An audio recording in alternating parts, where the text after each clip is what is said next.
In 2011, the man who created Assassin's Creed was sitting on his next idea, a witch hunt in 17th century Amsterdam. Then, the studio he was in collapsed. His old employer bought the wreckage and quietly put his game in a drawer. That's usually where these stories end. However, a couple of weeks ago, more than a decade later, I was able to download it, the start of that game, for free.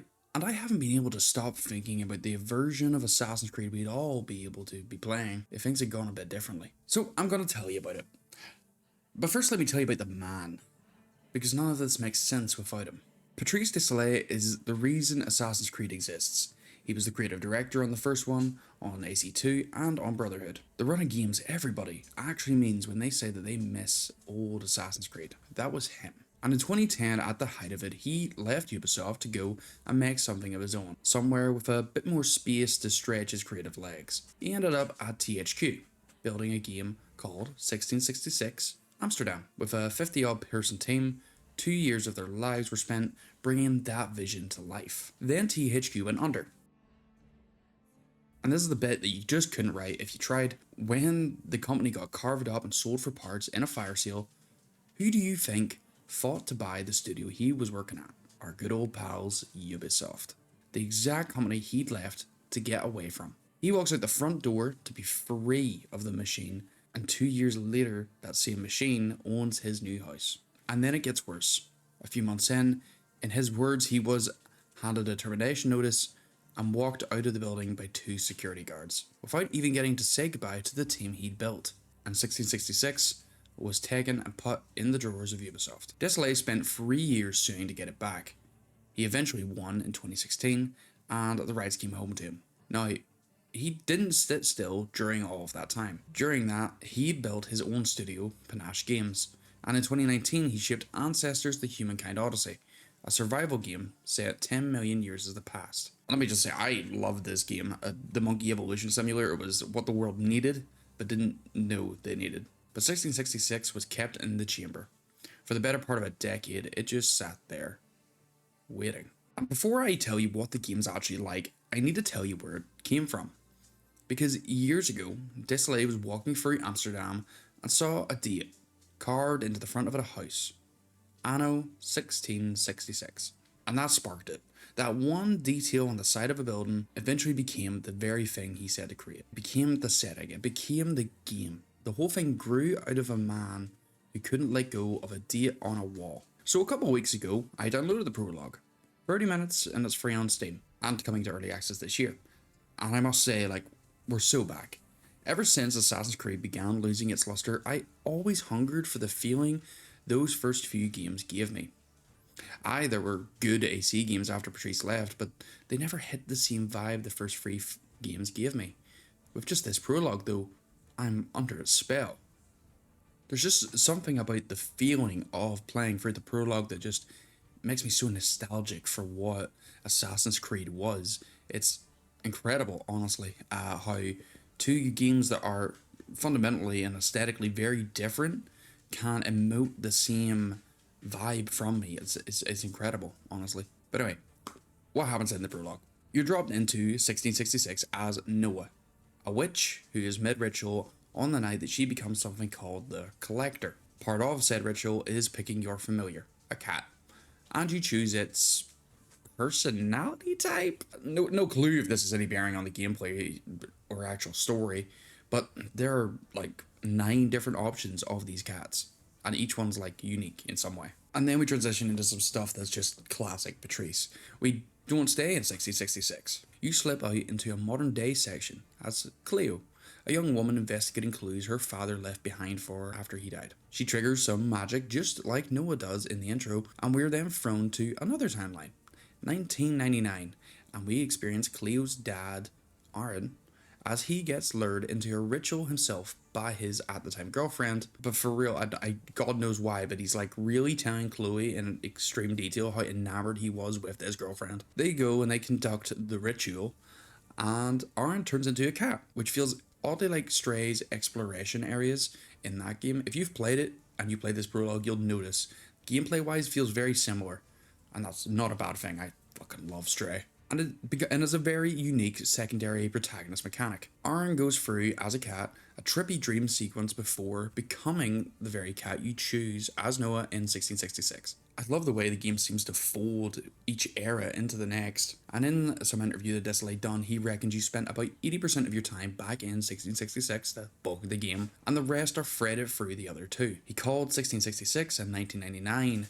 a mirror of each other. This structure may sound familiar to you. Past you live in, and the present that keeps pulling you back out to make sense of it. That's Assassin's Creed. That's the exact shape of this thing that this man built 15 years ago. Except now we have no Animus, no Abstergo, and no corporate scaffolding bolted on top to explain it. This time it's witches. It's one of the main reasons I fell for Assassin's Creed in the first place. I know those of you that enjoyed them on our day very much did so because of the difference in the sci-fi coat of paint it had against the historical backdrop. I know I was one of them until they ruined it.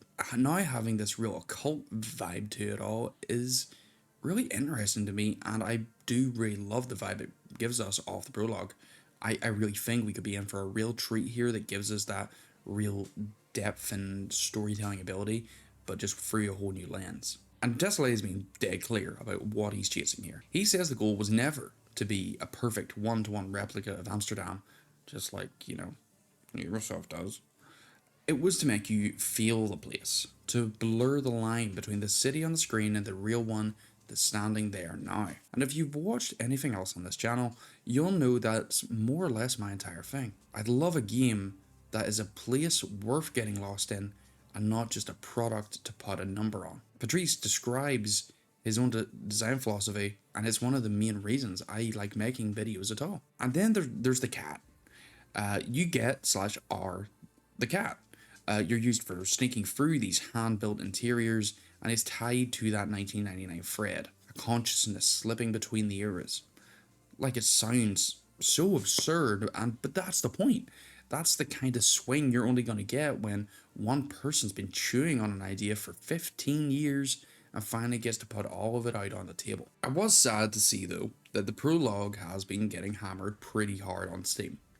Go on over there and you'll see half the people are saying about there being no real combat, there's barely any gameplay, and that it's a dead game walking.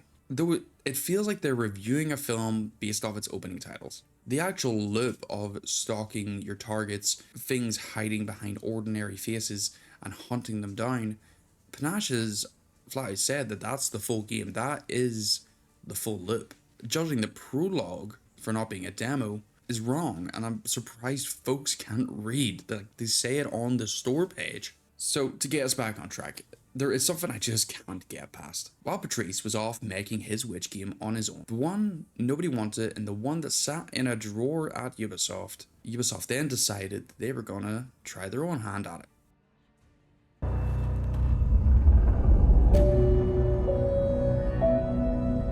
That being Assassin's Creed Hexe. Funny enough, Hexe is just the German word for witch, but it's lined up as the next big Assassin's Creed following Shadows. And it's made by Montreal, the same studio where Desolate made the first Assassin's Creed back in 2007. Ubisoft's own words for it have been that it's a darker, narrative-driven Assassin's Creed set during a pivotal moment in history. And everything past that, with every leak and every report, points the one way. You're going to play as a witch or somebody that's believed to be a witch in 17th century Europe during the witch trials. Darker, narrative driven, a witch, the 1600s. Nearly exactly like this game right here. The very man who made arguably their most successful franchise, who left and started his own project that then got took away from him by that same company, is now being made by that very team that he helped pioneer. The road not taken turned out to be the road they're trying to walk back down, and they just have to do it now without the person who drew the map. And it gets stranger. If the leaks hold up, and I want to be straight, these are leaks, it's not confirmed. Word is Ubisoft's witch can speak to the ghost of Ezio. Like, Ezio, your main man for the trilogy of games that he's a part of, the games that Desolate actually directed. So the story doing its rounds is Ubisoft building its witch game by reaching back to their golden era, his era, the era of the same person that was left the company because he was felt that he was being castrated by it. For a bit of borrowed warmth, There's even a rumor the early version let you control a cat before they cut it. And I don't know how much of that survives contact with the truth, but here's what I do know. Ubisoft's Witch game has burned through directors. The man running it walked earlier this year, and he wasn't the last to go. Desolé held onto this idea for 15 years, through a bankruptcy, a firing, two security guards, and a lawsuit, and he never once let go. And that's the whole thing for me. That's what a franchise can't buy back. We keep asking why Assassin's Creed lost whatever it used to have, and maybe the answer is the simplest one going. The people who believed in it just kept leaving, and one of them's just left the proof of that on Steam for free for you to go play.